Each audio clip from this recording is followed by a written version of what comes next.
Social மீடியாஸ்ல நிறைய விஷயங்கள் ட்ரெண்டிங்ல இருந்தாலும் அலோகா அப்படின்ற பேர் இப்போ வரைக்குமே செம ட்ரெண்டிங்கா போயிட்டு இருக்கு.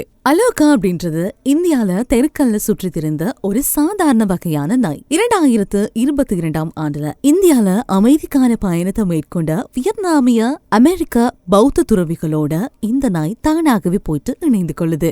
இந்த பயணத்தின் போது ஒரு கார்ல இந்த நாயுமே கூட மோதப்பட்டது. உடல்நல குறைவால பாதிக்கப்பட்டிருந்தாலுமே கூட இந்த நாய் மீண்டும் குணமடைந்து துறவிகளினுடைய அந்த நடைபவனில இந்த நாய் மீண்டும் இணைந்து கொள்கிறது. இந்த விஷயத்தை பார்த்த துறவிகள் அந்த நாயை தத்தெடுத்து தங்களுடைய அமெரிக்காவுக்குமே அழைச்சிட்டு வராங்க. அக்டோபர் 26ஆம் தேதி 2025ஆம் ஆண்டுல டெக்சாஸினுடைய ஃபார்த் வர்த்ல இருந்து வாஷிங்டன் டிசி வரைக்கும் 2300 மைல் தூர நடைப்பயணத்தை பௌத்த துறவிகள் தொடங்கியிருந்தாங்க.